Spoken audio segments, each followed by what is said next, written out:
The transport ship shuddered as it dropped out of faster-than-light travel. Lee Taman gripped his rifle tighter and scanned the cargo bay where he stood guard. This was supposed to be a simple job. Guard a diplomatic convoy. Get paid enough credits to finally buy that small apartment back on Earth.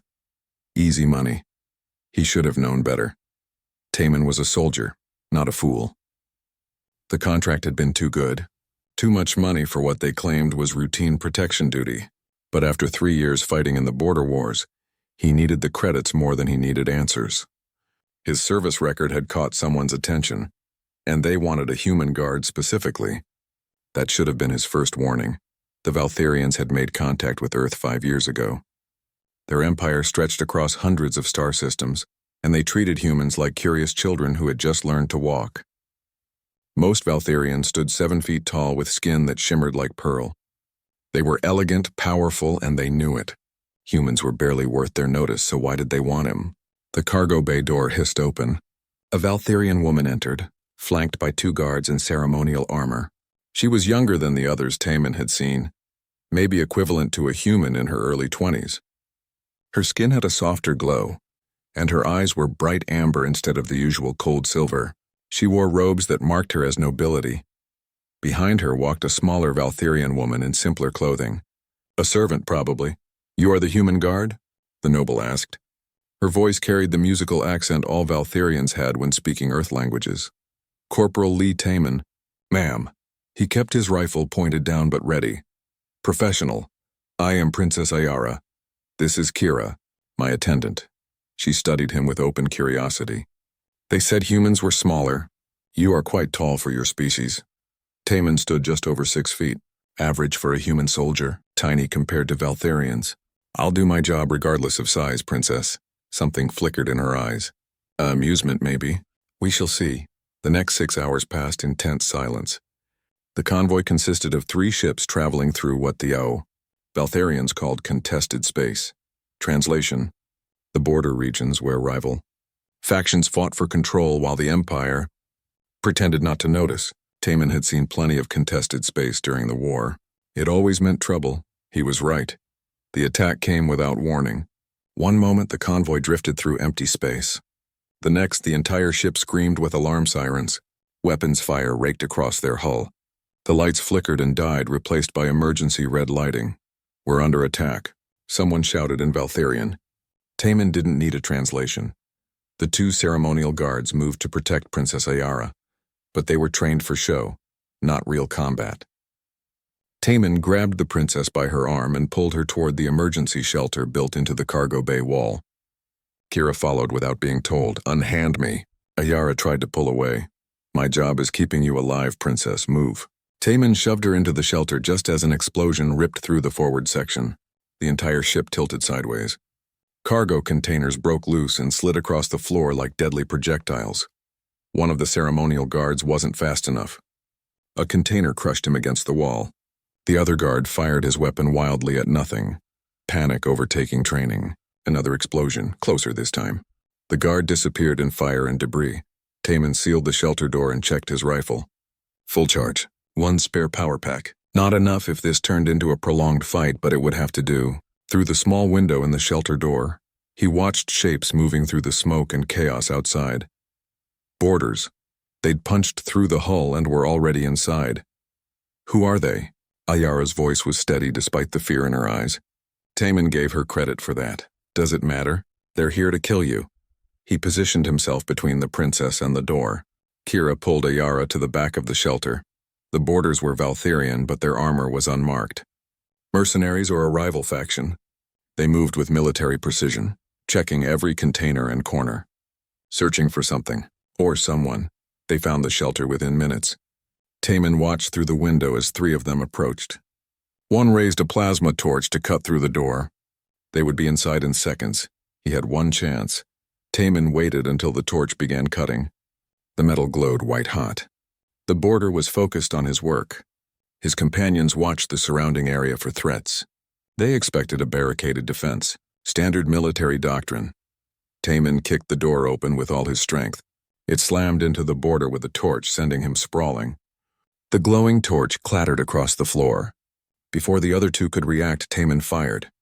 2 shots, both center mass. Valtharians were tough, but plasma rounds at close range worked on anyone. More boarders appeared from the smoke. Taman dove back into the shelter, sealing the door. Weapons fire hammered against it. The metal wouldn't hold long. Is there another way out? He asked. Kira pointed to a maintenance hatch in the ceiling. That connects to the escape pod bay. Can you both climb? Ayara lifted her chin. I am not helpless, human. Good, move.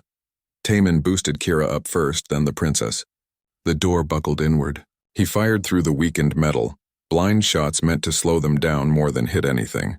Then he jumped, caught the edge of the hatch, and pulled himself up just as the door exploded inward. They ran through narrow maintenance corridors. Taman could hear the boarders behind them, heavy boots pounding on metal. The escape pod bay was 100 meters ahead. They could make it. The corridor in front of them exploded.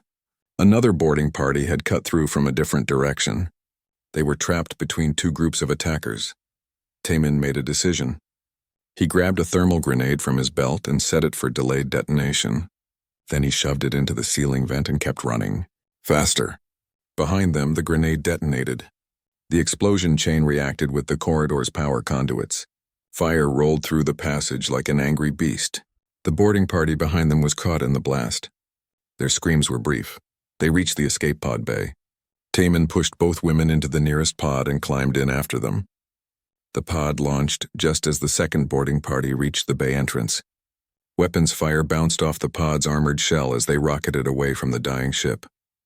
Through the viewport, Taman watched the convoy burn. All 3 ships were torn apart by explosions. This hadn't been a random pirate attack. Someone wanted Princess Ayara dead, and they'd committed serious resources to make it happen. The pod's autopilot navigated through an asteroid field. Taman kept watch through the viewport. They weren't clear yet. Any of those attacking ships could hunt them down, and they did. A fighter craft appeared on their sensors. It locked weapons. The pod had no defenses, no shields. They were dead. Taman did the only thing he could. He overrode the autopilot and dove the pod deeper into the asteroid field. The fighter followed. At these speeds, one wrong move would splatter them across a rock. The fighter pilot was good, staying on their tail despite Taman's desperate maneuvers. An asteroid loomed ahead, huge and unavoidable. Taman waited, counting seconds. The fighter closed in for the kill. At the last possible moment, Taman fired the pod's emergency thrusters and slung them around the asteroid's gravity well. The fighter tried to follow. It didn't make it. The ship clipped the asteroid's surface and tumbled into space, breaking apart. Taman let out a breath he didn't know he'd been holding. They were safe, for now. He turned to check on the princess. She was staring at him with an expression he couldn't read. Kira whispered something in Valtharian. Ayara responded in the same language, never taking her eyes off Taman. What did you do? Ayara asked quietly. My job. I kept you alive. You should have escaped when you had the chance. Instead, you stayed. You fought. You nearly died protecting me. She reached out and touched his shoulder. Her hand came away wet with blood. He hadn't even noticed the wound. His vision blurred. The adrenaline was wearing off, and suddenly his entire left side felt like fire. He looked down and saw the plasma burn across his ribs. When had that happened? During the fight? The explosion? You're bleeding, Ayara said. There was something strange in her voice. Almost reverent. I'll be fine. Taman tried to stay conscious. Failed. As darkness took him, he heard Ayara speaking to Kira in Valtharian. He caught only a few words, ones he'd learned during his contract briefing. Blood debt. Ancient law. Bound to us, then nothing. Taman woke to softness. That was his first clue something was wrong. Soldiers didn't wake up soft. They woke up to hard bunks, thin mattresses, and the sound of other soldiers snoring. This was different. This felt like floating on clouds. He opened his eyes slowly. Golden light filtered through crystalline windows. The ceiling above him was painted with intricate designs that seemed to shift and move. The bed beneath him was larger than his entire barracks room back on Earth. Everything smelled like flowers and something spicy he couldn't identify. This definitely wasn't a military hospital. You're awake. The voice came from his left. Taman turned his head, wincing at the stiffness in his neck. A Valtharian man stood beside the bed, wearing robes that marked him as someone important. His skin had a darker shimmer than most, and his eyes were sharp and calculating. Where am I? Taman tried to sit up. His body protested but obeyed. He looked down at his chest. The plasma burn was gone, not scarred over. Gone, like it had never happened. The Royal Medical Facility on Valthera Prime, our homeworld. The man poured water into a glass and offered it. I am Soren, Chief Advisor to the Royal Court. You've been unconscious for 3 days while our physicians repaired your injuries. Taman drank the water. It tasted wrong. Too clean. I need to contact my transport coordinator. File a mission report. That won't be necessary. Your contract has been fulfilled. Soren pulled a chair closer and sat. His expression was difficult to read. In fact, your entire situation has become significantly more complicated. Complicated how? Soren folded his hands. What do you know about Valtherian law regarding royal protection? Nothing. I was hired to guard a convoy, not study legal codes. Then allow me to educate you. Soren's tone carried the weight of bad news delivered diplomatically. Among my people, there exists an ancient law called the right of blood protection. It states that any individual who saves royal blood at the cost of their own blood has earned a permanent place within the royal household. Taman felt his stomach drop. Permanent? You shed your blood protecting Princess Ayara. You nearly died fulfilling a duty that was not truly yours. By our oldest laws, you have invoked this right, intentionally or not. I don't want a place in any royal household. I just want my pay and a ticket back to Earth. Soren's expression darkened. Unfortunately, that is no longer possible. You've become a political asset, Corporal. The attack on Princess Ayara was orchestrated by rival factions within our own empire. They failed because of you. If you return to Earth, they will kill you to embarrass the royal family. Your survival is an insult to whoever planned that ambush. So I'm a prisoner? You are protected. There is a difference. Soren stood. The Queen herself has declared you part of the royal household. You will be given quarters, a position within the Royal Guard, and full status as a court member. For a human, this is an extraordinary honor. I didn't ask for honor. I asked for a paycheck. Your compensation will be substantial. More than your contract promised. Soren moved toward the door. I suggest you accept your circumstances, Corporal. The alternatives are significantly worse. He left before Taman could argue further. The next few hours were overwhelming. Servants came and went, bringing clothes that fit him perfectly despite never taking measurements. The garments were a blend of Valtherian style and human practicality. Comfortable but formal. A uniform that marked him as something between soldier and nobleman. When he was dressed, Kira appeared. The princess's attendant looked him over with an approving nod. Much better. You look terrible in that burned armor. Thanks, I think. Taman checked himself in the mirror. He barely recognized the man staring back. What happens now? Now you meet the others. Kira gestured for him to follow. The Royal Guard won't be happy about a human joining their ranks. You'll need to prove yourself. They walked through corridors that belonged in a museum, not a palace. Every surface was decorated with art or precious metals. Valtherian nobles passed by, and every single one stopped to stare at Taman. Whispers followed in their wake. The training grounds were more familiar. Open space, practice weapons, soldiers drilling in formation. The Royal Guard wore armor that gleamed like liquid silver. They moved with the precision of elite troops. When Taman and Kira entered, every head turned. The silence was hostile. A tall Valtherian separated from the group. His armor marked him as a commander. So this is the human who invoked the blood right. He circled Taman like a predator studying prey. You don't look like much. I don't need to look like much. I just need to do my job. Your job? The commander laughed. You think protecting one princess during a lucky escape makes you qualified to stand among us? We are the finest warriors in the Empire. Then you have nothing to worry about. Taman met his gaze without flinching. I'm just a human after all. The commander's expression hardened. You will address me as Commander Rylan, and you will prove your worth, human, or you will be removed from this guard. Bloodright or not, the other guards murmured agreement. Taman understood. He was an outsider.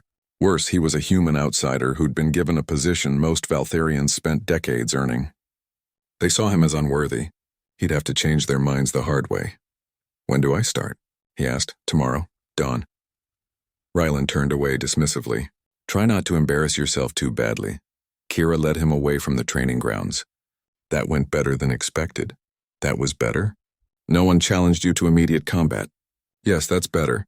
She smiled slightly. Commander Rylan is proud, but he's fair. Prove you can fight and he'll accept you. Eventually, they continued through the palace until they reached a residential wing. Kira stopped at a door marked with symbols Taman couldn't read. Your quarters. Everything you need is inside. Food, entertainment systems compatible with human biology. Even some items from Earth. Taman opened the door. The room beyond was larger than his family's entire apartment back in Seoul. This is too much. Get used to it. You're part of the royal court now.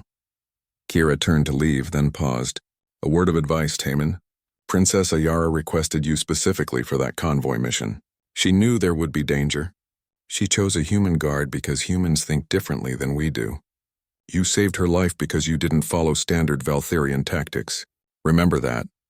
She left him alone with that troubling thought. Taman spent the rest of the day exploring his new prison. Because that's what it was, no matter how fancy. He was trapped on an alien world, forced into a role he never wanted. All because he'd done his job too well. Evening came. A servant brought food, real Earth food, rice, kimchi, grilled meat. Someone had done their research. Taman ate mechanically, his mind racing with plans. Could he escape?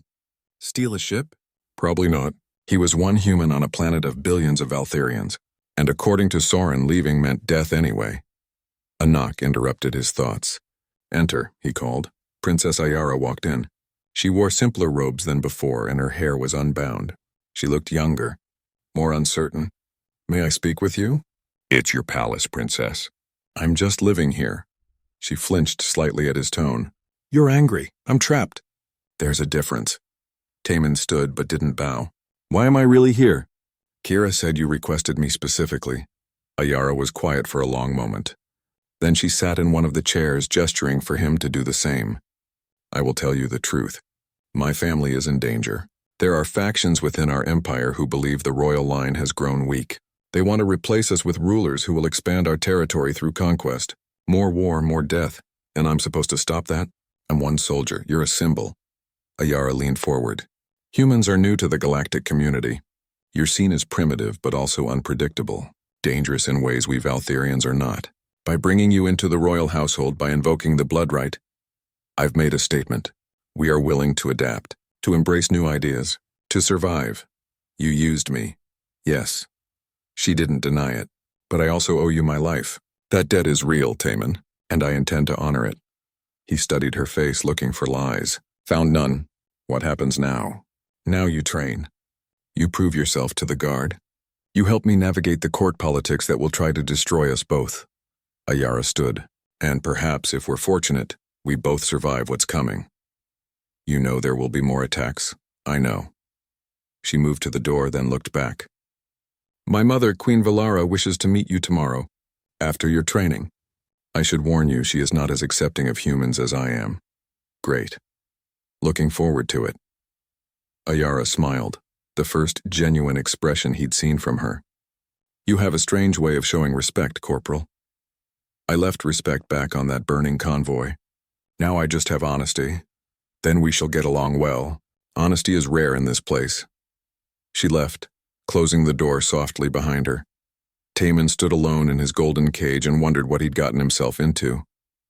Tomorrow would bring trials, tests, and a meeting with an alien queen who probably wanted him dead.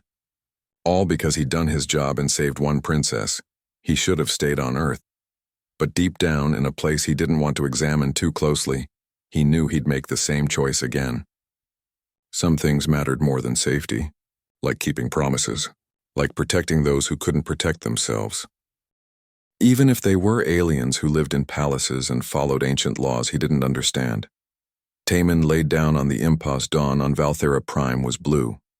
Two suns rose on the horizon, casting strange double shadows across the training grounds. Taman arrived early, dressed in the training armor that had been left in his quarters. It fit perfectly, adapted for human proportions but made from the same materials the Valtherian guards used. Commander Rylan was already there, along with 30 other guards. They stood in formation watching Taman approach with expressions ranging from curiosity to open hostility. You came, Rylan said. I half expected you to hide in your quarters. I'm a soldier. I don't hide. Taman took his place at the end of the formation, Several guards shifted away from him, as if standing near a human might contaminate them. The training was brutal. Valtharians were naturally stronger than humans, taller, with reflexes enhanced by evolution on a high-gravity world. They moved like predators. Taman struggled to keep up during the physical drills, his muscles burning as he pushed himself beyond normal human limits. But he didn't quit. Every time he fell behind, he forced himself to catch up. The guards noticed.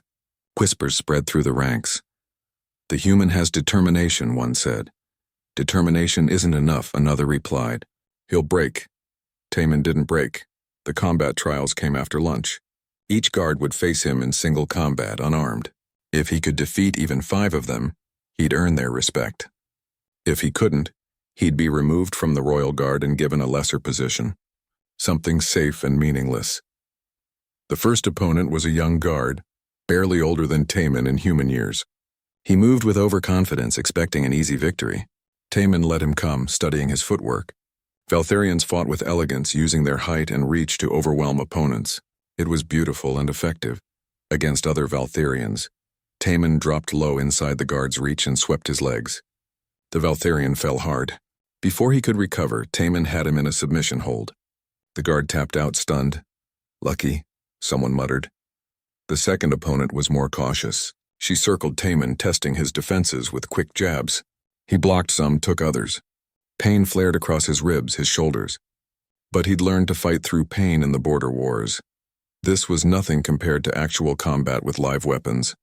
When the female guard committed to a high strike, Taman ducked under it and grabbed her arm. He used her own momentum against her, redirecting her force and sending her stumbling past him. A quick kick to the back of her knee brought her down. Another victory. The whispers grew louder.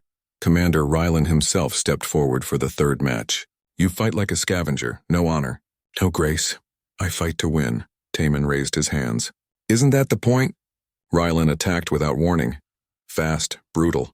His strikes came from angles Taman barely saw. The commander wasn't holding back. This was a real test. One punch connected with Taman's jaw, spinning him sideways. Another caught his stomach, driving the air from his lungs. Taman went down. The world tilted. Through blurred vision, he saw Rylan standing over him, waiting for surrender. He didn't give it. Taman swept Rylan's legs, the same move he'd used on the first opponent. But Rylan was expecting it. He jumped over the sweep and brought his elbow down toward Taman's head. Should have been a finishing blow. Taman rolled. The elbow struck empty ground. Before Rylan could recover his balance, Taman was behind him, arm wrapped around the commander's throat in a chokehold. It was a human technique, something no Valtharian would have trained against. Rylan struggled. He was stronger, but Taman had position and leverage. The commander's movements became sluggish. Then he tapped, twice. Submission. Taman released him immediately and stepped back. The entire training ground was silent. No one moved. No one breathed. Commander Rylan stood slowly, rubbing his throat. He studied Taman with new eyes. Then, shockingly, he smiled. "You fight like a human, small, weak, but clever, using our expectations against us." He turned to address the other guards. "This is why the princess chose him. We have forgotten that war is not about honor. It's about survival." He clasped Taman's shoulder. "You've earned your place here, Corporal. Train with us. Teach us your human tactics, and we'll teach you to survive in this world." The hostility in the air shifted to something else. Not quite acceptance, but respect. A beginning. Over the next 3 months, Taman's life found a rhythm. He trained with the Royal Guard every morning, taught them unconventional human combat techniques in exchange for learning Valtharian martial arts. He stood watch over Princess Ayara during her public appearances, always scanning for threats, never fully relaxing. He also met Park Minho. Minho was another human on Valthera Prime, working as a translator at Earth's embassy. He was younger than Taman, quick with a joke and fluent in 6 languages. They met at a cultural exchange event, recognizing each other instantly among the crowd of Valtharians. "You're the one everyone's talking about," Minho said, switching to Korean with obvious relief. "The human in the Royal Guard. They say you invoked some ancient law. I got shot protecting a princess. Apparently that makes me special." Taman nursed a drink that tasted nothing like Earth alcohol but had a similar effect. "What are you doing here?" making sure humans and Valtherians don't accidentally start a war through translation errors. Exciting stuff, Minho grinned. But seriously, be careful. Court politics here are deadly. Literally. I'm learning that. They became friends. Minho explained the complex web of alliances and rivalries that defined the Valtherian court. He pointed out which nobles supported the royal family and which ones wanted them dead. He taught Taman the subtle body language cues that meant the difference between genuine interest and veiled threats. That noble over there? Minho gestured discreetly toward a tall Valtherian woman in red robes. Lady Thessa. She smiles at the princess in public but funds the rival factions in private. Half the court knows it. No one can prove it. Why doesn't someone just arrest her? Because she has powerful friends. And because Valtherian politics values evidence and due process, even when everyone knows who the enemy is. Minho shook his head. It's frustrating, but it's also what keeps this empire stable. Mostly. Taman also encountered Kim Jiwan during one of his rare free evenings. She was a human anthropologist, studying Valtherian culture with academic intensity. Her quarters were filled with books, datapads, and artifacts. She looked at Taman like he was a research subject. Fascinating, she said, circling him. A human integrated into the royal household. Do you realize how unprecedented this is? I'm just doing my job. You're changing the fundamental structure of their society. The blood right hasn't been invoked in 3 centuries. You've forced them to acknowledge that humans have value. G1 pulled out a recording device. Can I interview you? For my research? No, please. Just a few questions about your experiences, your observations of court hierarchy, the ways you've adapted to. I said no. Jiwan sighed but didn't press further. Instead, she handed him a datapad. Then read this. It's a summary of Valtherian political history. If you're going to survive here, you need to understand what you're caught in the middle of. Taman took the pad. That night, he read every word. Jiwan was right. Understanding the history helped him see the patterns. The royal family had maintained power for millennia through careful balance. They adapted when necessary, held firm when required. But recently their grip had weakened. Too many compromises, too much territory given to rival factions. Princess Ayara was trying to change that, and she'd made Taman part of her strategy. The assassination attempt came during a state dinner. Taman was standing watch near the entrance, scanning the crowd of nobles and dignitaries. Everything seemed normal. Then he noticed something wrong. A servant carrying drinks moved differently than the others. Too precise, too aware, not a servant. An assassin. Taman moved before his conscious mind finished processing the threat. He crossed the room in seconds, grabbed the fake servant, and slammed him against the wall. The drinks crashed to the floor. A small device fell from the assassin's sleeve. Poison injector, designed to look like an accident during service. The room exploded into chaos. Guards rushed forward. Commander Rylan appeared at Taman's side, securing the assassin. Princess Ayara stood from her seat, her face pale but composed. Everyone remained calm, she said, her voice carrying authority. The situation is contained. But Taman saw the fear in her eyes. This wasn't the first attempt, and it wouldn't be the last. Someone wanted her dead badly enough to try during a public event with hundreds of witnesses. That took desperation. Or confidence. Later that night, Ayara summoned Taman to her private chambers. Kira was there too, standing guard. The princess looked exhausted. You saved my life. Again. She poured wine with shaking hands. How did you know? His movement was wrong. Too controlled. Servants who carry drinks all day develop a specific kind of tiredness in their shoulders. He didn't have it. Taman accepted the wine but didn't drink. Who wants you dead? Take your pick. 3 different factions want to replace my family. Any of them could have sent that assassin. Ayara sank into a chair. Sometimes I wonder if it's worth it. All this death and scheming for what? A throne? For your people. The ones who don't. The investigation started quietly. Too quietly. Tamin spent his days following normal routines, training with the royal guard, standing watch over Princess Ayara. But his nights were different. Those belonged to secrets and shadows. Kira found him in the palace archives 3 days after the assassination attempt. She moved silently, appearing beside him without warning. Taman barely flinched. He was getting used to Valtherian stealth. Looking for something specific? She asked. Financial records, transaction logs, anything that shows money moving between noble houses and outside accounts. Taman gestured at the data screen surrounding him. Assassins don't work for free. Someone paid for that attack. And you think you'll find evidence here? Kira pulled up a chair. The people behind this aren't stupid enough to leave obvious trails. No, but they're arrogant. And arrogant people make mistakes. Taman highlighted a series of transactions. See this? 3 different noble houses all transferred large sums to the same dummy corporation last month.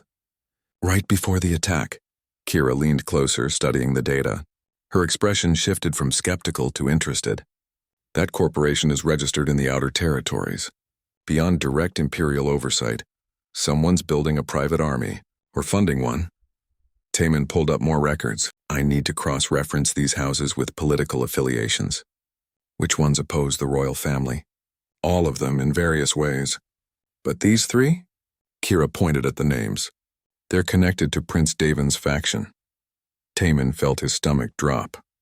Prince Davin was Princess Ayara's older brother, first in line for the throne. If he was involved in the assassination attempts, then this conspiracy went straight to the heart of the royal family itself. Are you certain? The data doesn't lie. Kira pulled up additional files. But before you accuse the Crown Prince of treason, consider this. Those noble houses also have connections to at least 6 other political groups. Any of them could be using Davin's name as cover. Or he's using them as cover. Taman saved the data to a secure drive. We need more information. Can you get access to private communications? No, but I know someone who can. Kira stood. Meet me tomorrow night. The East Gardens. Come alone. She vanished as silently as she'd arrived. The next evening, Taman found the East Gardens. They were beautiful in the moonlight, filled with plants that glowed softly in the darkness. He felt exposed here, away from the stone walls and narrow corridors he'd grown comfortable with. But Kira had chosen this location deliberately. Open space meant no one could approach without being seen. She arrived with a tall Valtherian man Taman didn't recognize. He wore simple clothes, nothing that indicated rank or position, but his eyes were sharp, constantly scanning their surroundings. This is Velan, Kira said. He works for Royal Intelligence. Officially, he doesn't exist. Charming. Taman nodded a greeting. Can you help us? Velan studied Taman for a long moment. I can access private communications between noble houses, but what you're asking is dangerous. If we're caught, even the princess can't protect us. If we don't act, she'll be dead within a month, maybe less. Taman pulled out the data drive. Someone is coordinating these attacks. We need to know who. Velan took the drive and connected it to a portable device. His fingers moved quickly across the holographic interface. These transactions are concerning. I've been tracking similar patterns for months. Someone is consolidating power, buying loyalty, preparing for something big. A coup? Kira asked. Possibly. Or civil war. Velan looked up from his device. The Empire is more fragile than most people realize. If the royal family appears weak, the Outer Territories will break away. We'll fracture into a dozen smaller kingdoms, all fighting each other. Billions will die, then we stop it. Taman crossed his arms. What do you need from us? Access. The princess trusts you. Get me into the family's private records. I need to see who's been meeting with Prince Davin. What promises have been made. Where loyalties actually lie. Taman hesitated. Ayara trusted him, yes, but using that trust to spy on her family felt wrong. Then again, someone in that family was trying to kill her. Sentiment couldn't matter more than survival. I'll do it. The bombing happened 2 days later, a cultural celebration in the city center, attended by thousands of citizens and dozens of nobles. Princess Ayara was scheduled to give a speech. Taman stood beside her on the platform, scanning the crowd for threats. He saw the explosion before he heard it, a flash of light 3 blocks away. Then the sound hit, a massive boom that shook the platform. Smoke rose into the sky. Screams followed. People running, pushing, trampling each other in panic. Get the princess inside, Commander Ryland shouted. Guards formed a protective circle around Ayara, but Taman was looking at the wrong thing. His instincts screamed at him. The bombing was a distraction. His eyes found the real threat. A figure on a nearby rooftop raising a long-range weapon. Aimed at the princess, Taman didn't think. He grabbed Ayara and threw her to the ground, covering her body with his own. The weapon fired. Something hot burned across his back. Then more explosions, closer this time. The platform collapsed. Taman woke in the medical facility. Again. This was becoming a habit he didn't enjoy. His back felt like someone had dragged him across hot coals, but he could move. That was good enough. Commander Ryland sat beside his bed. You have a talent for nearly dying, Corporal. It's a gift. Taman sat up slowly. The princess? Safe, thanks to you. The sniper's shot would have killed her if you hadn't moved when you did. Ryland's expression was grim. 32 citizens died in the bombing. Hundreds injured. This is escalating. They're getting desperate. That's good. How is mass murder good? Because desperate people make mistakes. Taman swung his legs off the bed, ignoring the protest from his injured back. Has anyone claimed responsibility? No, but intelligence found something at the bombing site. Traces of military-grade explosives, the kind only the Royal Guard has access to. The implications hit Taman like a physical blow. Someone inside the palace provided those explosives. Which means the conspiracy goes deeper than we thought.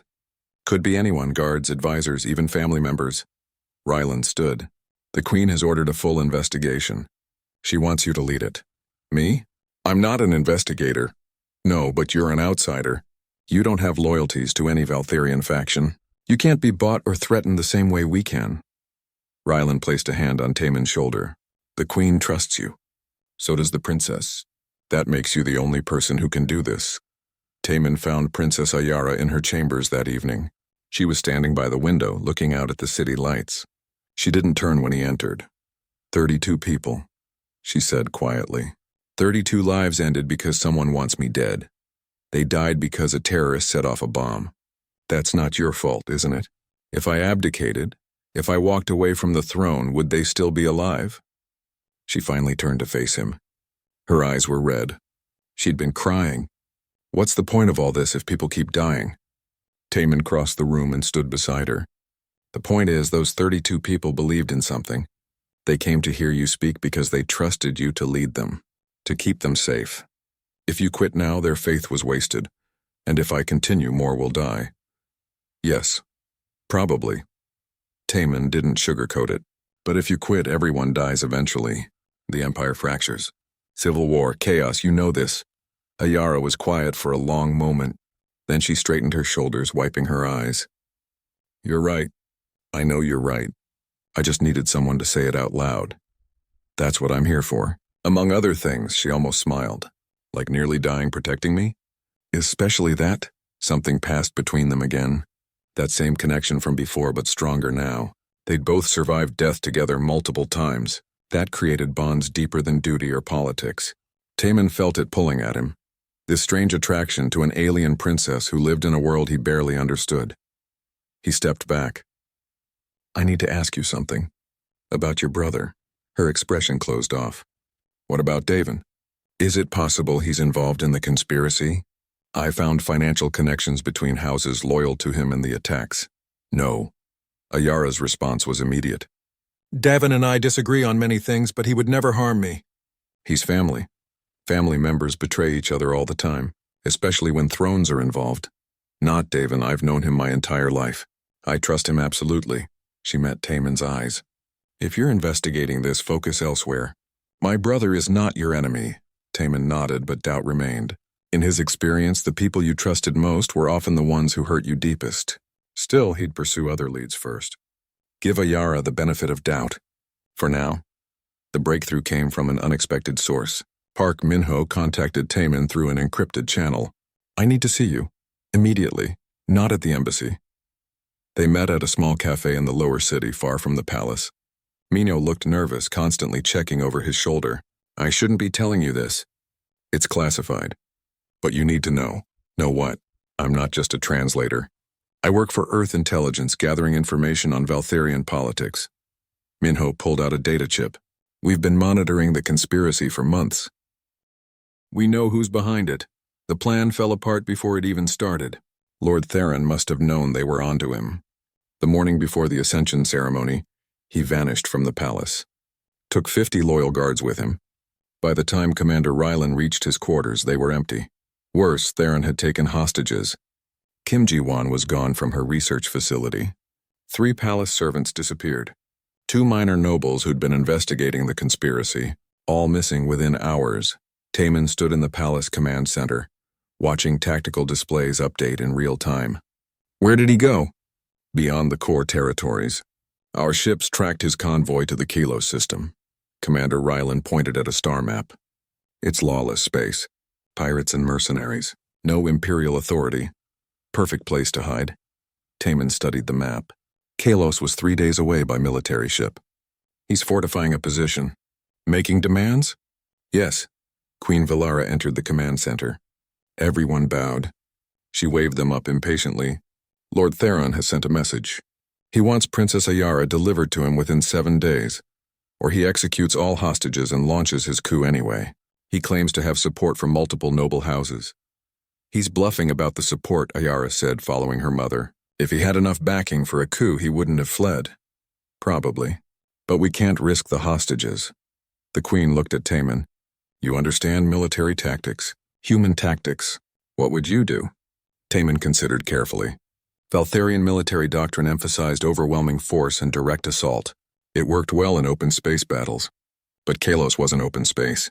It was maze of asteroids, abandoned stations, and hidden bases. Perfect terrain for guerrilla warfare. We don't send an army. We send a small team. Fast insertion. Extract the hostages before Theron realizes we're there.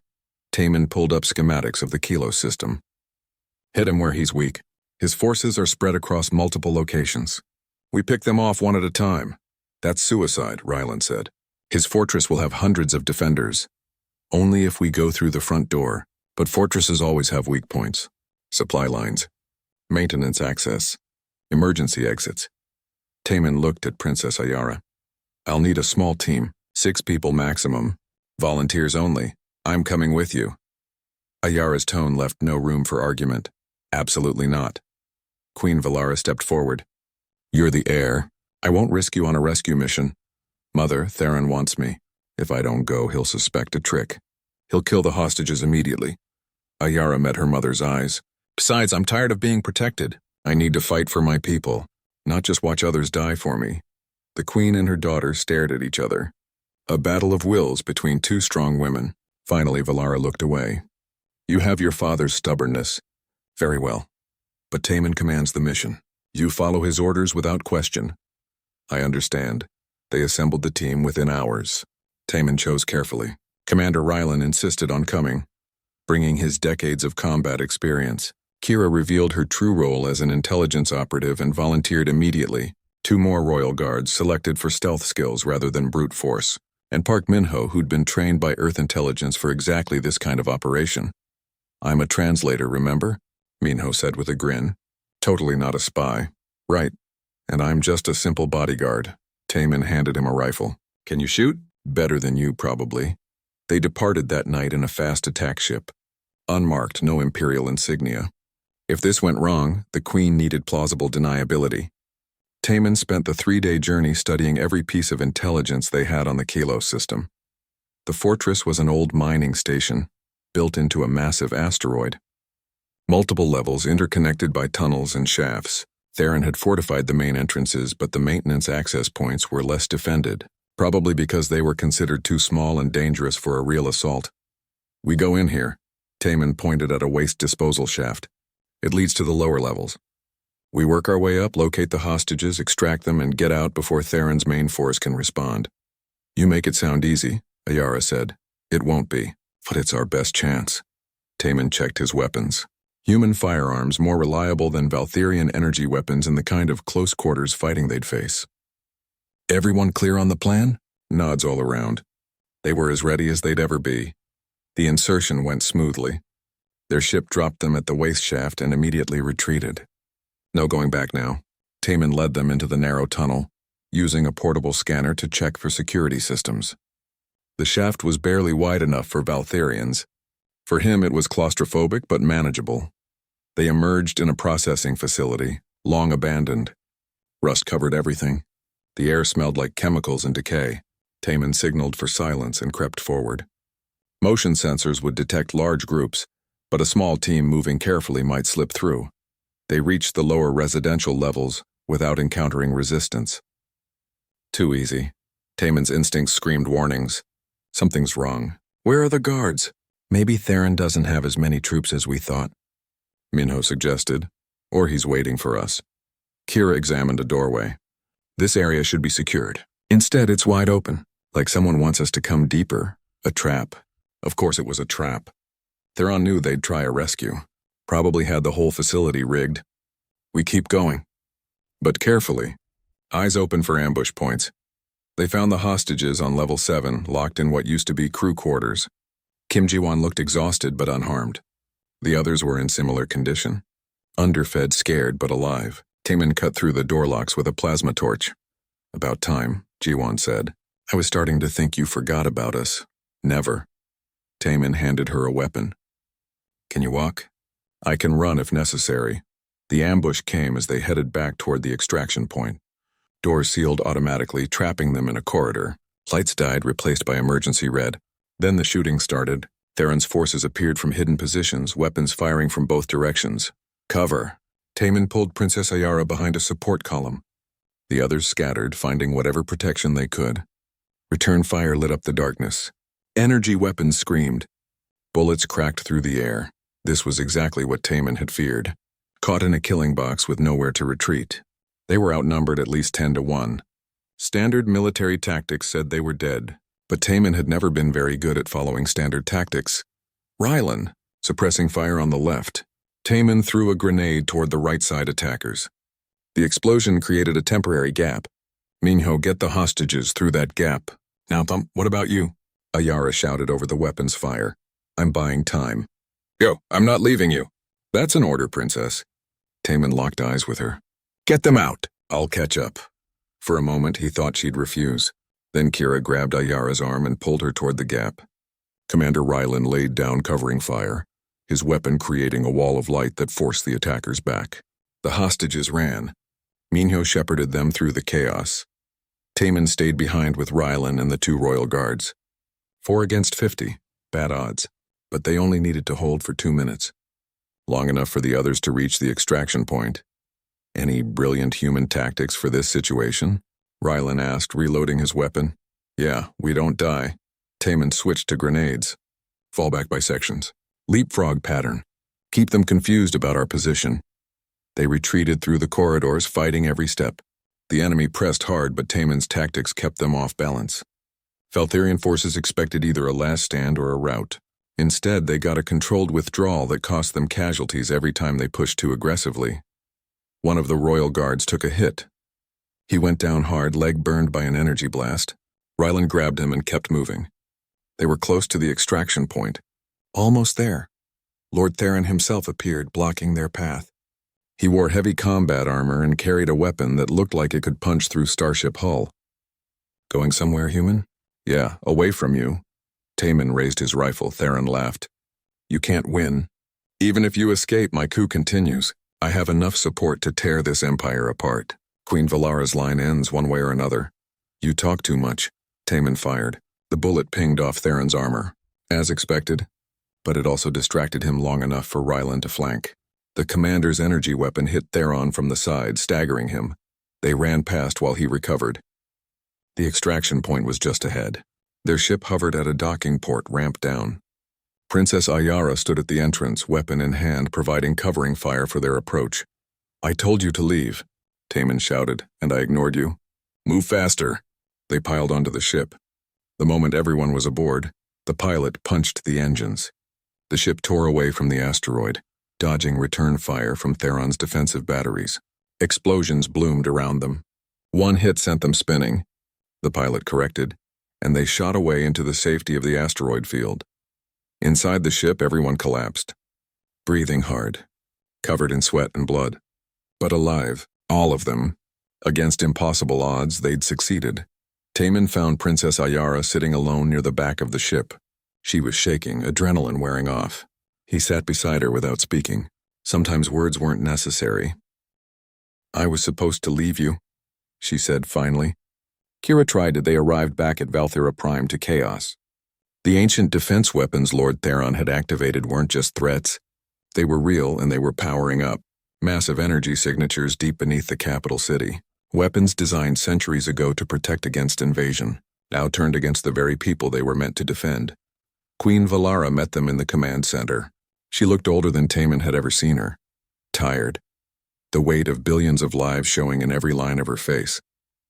The evacuation has begun, but we have 10 million people in the capital. Even with every transport ship we can gather, we'll be lucky to save half before those weapons activate. How long? Princess Ayara asked. 43 hours. Then the defense grid fires. It will level everything within 100 kilometers of this palace. Taman studied the tactical displays. The weapons were built into the foundations of the city itself.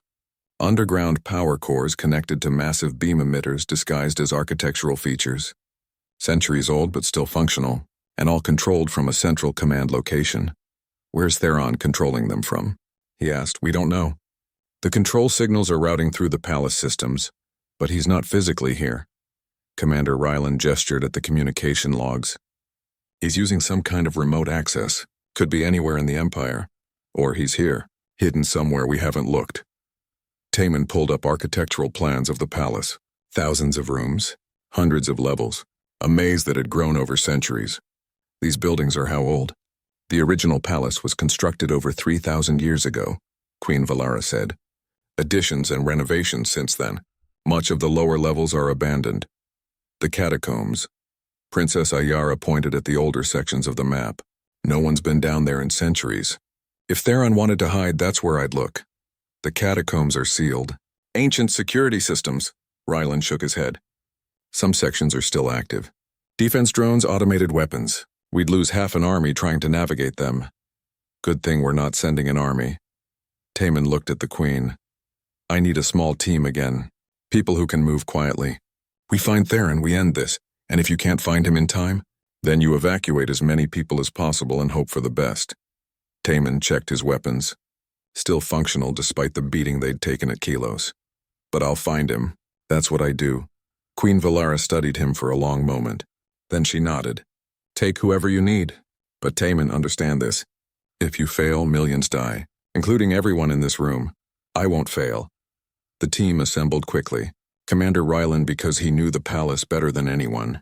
Kira because her intelligence training included urban infiltration. Park Minho because his Earth equipment could hack systems Valtherian technology couldn't touch. And Princess Ayara over everyone's objections. You should stay here, Taman told her privately. This is going to be dangerous. Everything is dangerous. I'm coming. She secured armor over her robes. Theron wants me. He'll reveal himself if I'm there. Use me as bait if necessary. That's not happening. It's not your decision, she met his eyes. I'm not a fragile thing to be protected anymore, Taman. I'm a warrior. Let me fight, he wanted to argue. But she was right. She'd proven herself at Kilos. Holding her back now would be insulting. And tactically stupid. Fine, but you follow my orders. No exceptions? Of course, she smiled slightly. I follow your orders almost every time. That's not reassuring. They descended into the palace catacombs through a maintenance shaft that hadn't been used in decades. The air was stale, full of dust. Emergency lights flickered, barely working. The walls were carved stone, covered in ancient writing that none of them could read. This place is older than our recorded history, Ryland said quietly. Built by our ancestors when we first claimed this world. They say the deepest levels contain secrets even the royal family doesn't know. Let's hope Theron doesn't know them either. Taman activated his scanner, energy signatures everywhere. Some were the defense weapons powering up. Others were older, strange. What are these readings? Minho checked his equipment. I don't know. They're not matching any known technology. Could be ancient power sources. Or something else. They moved deeper. The catacombs were a maze of tunnels and chambers. Some were empty. Others contained artifacts. Statues of ancient rulers. Weapons that looked ceremonial. Strange devices that hummed with faint power. Taman felt like they were walking through a museum. Or a tomb. The first defense drone found them on level 9. It emerged from a side passage floating silently. Spherical, covered in what looked like eyes. Those eyes glowed red when it detected them. Down. Taman threw everyone aside just as the drone fired. Energy beams scorched the walls where they'd been standing. The drone advanced, tracking their movement. Commander Ryland fired back. His weapon had no effect. The drone's shield absorbed the energy. It fired again. This time, Kira dodged left, drawing its attention. While it focused on her, Taman flanked around and shot its shield generator. A bullet, not energy. The generator sparked and died. Ryland's next shot punched through, destroying the drone. More coming. Minho pointed at his scanner. At least 6. Converging on our position. Run. Taman pushed them forward. We can't fight them all. They ran through twisting passages. The drones pursued relentlessly. Taman led them through a series of turns, trying to lose the pursuit in the maze. But the drones knew these catacombs. They cut off escape routes, herded the team deeper, into a dead end, a large chamber with only one entrance. The walls were covered in more of that ancient writing. In the center stood a pedestal with a glowing crystal, and blocking their only exit were all 6 drones. Any ideas? Ayara raised her weapon. Working on it. Taman studied the chamber, the walls, the ceiling, looking for anything useful. His eyes caught on the crystal. It was pulsing, rhythmically, like a heartbeat, and the drones weren't entering the chamber. They hovered at the threshold, waiting. They won't come in, he said. Something in here is keeping them out. The crystal? Kira approached it carefully. It's generating some kind of field. Protection, maybe, for whoever used this chamber, or a trap. Ryland kept his weapon pointed at the drones. We're stuck here either way. Princess Ayara walked to the pedestal. She studied the crystal, then touched it. Light flared. The ancient writing on the walls began to glow. A voice spoke. Old, deep, speaking Valtharian in a dialect so archaic that even Ayara had trouble understanding it. It's a message, she said, from the first queen of our line. She says this chamber is a sanctuary, protected by ancient technology that recognizes royal blood. Only those of her line can access the pathways beyond. Pathways? Taman looked around. I don't see any other exits. Ayara pressed her hand fully against the crystal. More light. Then part of the wall shifted, revealing a hidden passage. The drones at the entrance sparked and shut down, deactivated by whatever security system the crystal controlled. Convenient, Minho said, or designed exactly for this situation. Taman led them into the new passage. Someone wanted to make sure the royal family could navigate these catacombs safely, probably for emergencies just like this.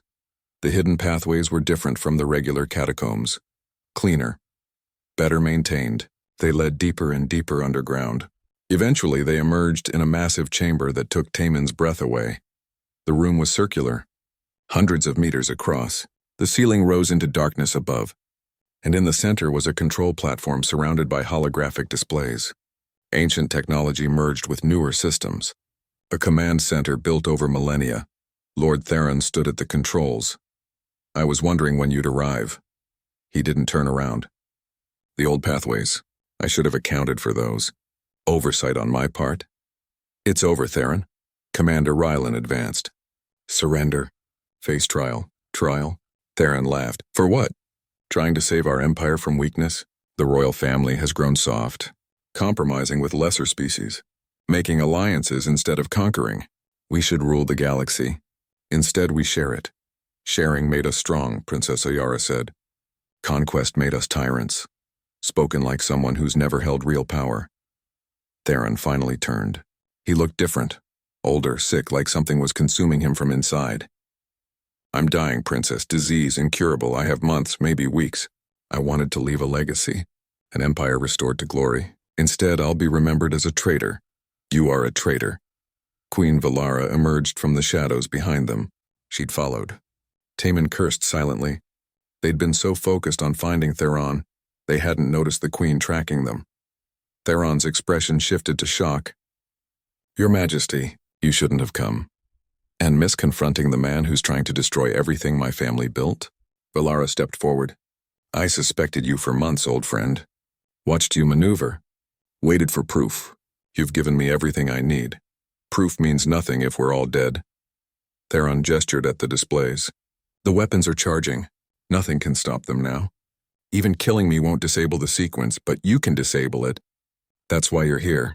You need to manually monitor the firing sequence. Make sure it targets the palace specifically. Valara moved closer. You want to kill my family while we're all together. Make it look like an Axie 1 year later the capital city looked different. Better. The destruction from Theron's attempted coup had been repaired. New buildings rose alongside ancient ones. Valtharian architecture blended with human design principles. A visual representation of the alliance that had grown stronger after the crisis. Taman stood on a balcony overlooking the city. He wore formal robes now, a blend of military uniform and court dress. The clothes felt strange after months of wearing them. He'd always been a soldier.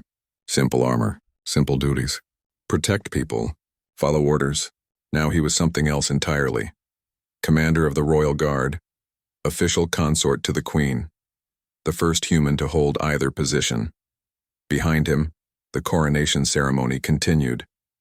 Music drifted from the Great Hall, voices raised in traditional songs that predated human civilization.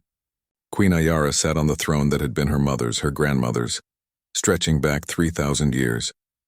Prince Devon stood beside her as co-regent, the political compromise that had kept the noble houses from fracturing. Taman had thought the brother would resent him. Another human intruding on royal affairs. Instead, Devon had embraced the changes, worked closely with human advisors to reform the military, implemented strategies that combined Valtherian strength with human adaptability. They'd become unexpected friends. Hiding from your own party? Park Minho stepped onto the balcony. He wore ambassador robes now, Earth's official representative to the Valtherian Empire. No longer pretending to be just a translator. That's rude. There's at least 6 different nobles who want to talk to you about military contracts. That's why I'm hiding. Taman accepted a drink from a passing servant, something that tasted like earth wine but wasn't. I'm a soldier, not a politician. You're both now. Better get used to it. Minho leaned against the railing. Earth's fleet is arriving tomorrow for the memorial ceremony. 50 ships, biggest show of force we've ever deployed outside our system, all to honor Queen Valara and the alliance she helped build. The memorial. Right. Tomorrow they dedicate a monument to everyone who died stopping Theron's conspiracy. Hundreds of names carved in stone. A reminder that freedom always cost blood. How's the investigation going? Taman asked. Theron's co-conspirators? Almost finished. We found the last 3 noble houses involved. Evidence was provided to the courts. They'll face trial next month. Minho took a drink. The Empire is more stable now than it's been in decades. Theron wanted to tear it apart. Instead, his failure brought everyone together. Ironic. He would have hated that. Good. Kim Ji-won found them a few minutes later. She'd been invited as a guest of honor, having published several groundbreaking papers on human-Valtherian cooperation. Her work was now required reading at universities across both species' territories. There you are, she said. I've been looking for you. I have questions about the integration of human tactical doctrine into the Royal Guard training, specifically how you modified the command structure to accommodate different physiological capabilities between species. No. Taman held up a hand. No interviews. Not tonight. But this is important research. Future historians will want to understand how this unprecedented partnership developed. Your perspective is crucial for the academic record. Ask me next week. You said that last week. Then ask me the week after next. Ji-won sighed but didn't push further. She'd learned when to back off. Fine, but I'm holding you to that. Also, congratulations. The Queen looks happy. That's rare for someone in her position. She left before Taman could respond. He watched the city lights, thinking about happiness. Was he happy? He'd lost his freedom. Been trapped in a world of politics and protocol he never wanted, forced to wear fancy clothes and attend ceremonies instead of doing the simple work of protecting people. But he'd gained something too, purpose that went beyond duty. Connection to people who mattered. A relationship with someone who saw him as an equal, not just a tool. Queen Ayara challenged him, trusted him, let him be himself even in a palace full of expectations and ancient traditions. Yeah, he was happy, strange as that seemed. There you are. Ayara stepped onto the balcony. She'd changed from her ceremonial robes into something simpler, more comfortable. Her hair was unbound, falling past her shoulders. She looked young, not like a queen who ruled hundreds of star systems, just like Ayara. Everyone is asking about you, where the hero disappeared to. I'm not a hero, just did my job. You saved my life multiple times, stopped a coup, protected billions of people. That's the definition of a hero. She stood beside him at the railing. Their shoulders touched. Small gesture that meant everything. But if you prefer to be humble about it, I won't argue. They stood together in comfortable silence. A year ago, this would have been unthinkable. A human and a Valtherian royal. Different species. Different worlds. Now it felt natural. Right. I've been thinking, Ayara said, about what my mother said. Before she died. Which part? About you belonging to us. She had it backward. You don't belong to us. You never did. You chose to stand beside us. There's a difference. I'm here because of ancient law. The blood right. No, you're here because you care. Because somewhere in the middle of all this chaos, you decided these strange aliens were worth protecting. Worth dying for, even. She turned to face him. And I want you to know that we feel the same. You're not our possession. You're our partner. Our family. The person I trust more than anyone. Taman looked at her. Really looked at her. Queen Ayara. The woman who'd been terrified and uncertain a year ago. Who'd grown into her power through trial and blood. Who'd changed an empire through sheer force of will and compassion.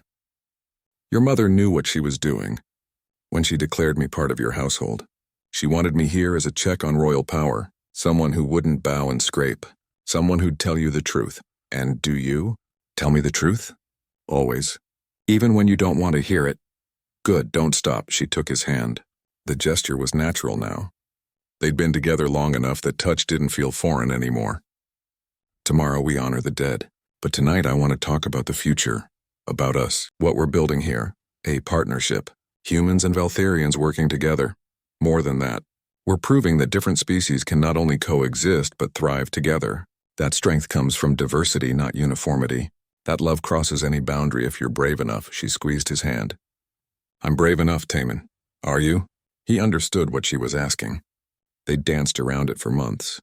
The relationship that had grown between them. More than duty. More than political alliance, something real and powerful and terrifying. In his old life, before the convoy and the ambush and everything after, he'd kept himself apart. Soldiers didn't form attachments.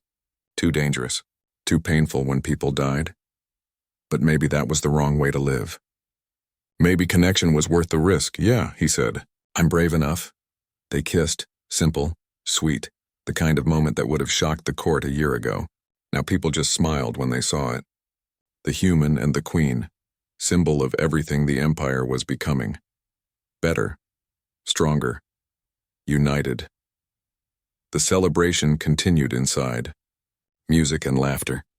People from dozens of worlds gathered to honor the past and toast the future. Commander Ryland told stories to young guards about the battle in the catacombs. Kira danced with a human diplomat, scandalizing the older nobles. Prince Davin discussed strategy with Earth's military attaché, planning joint exercises between their fleets.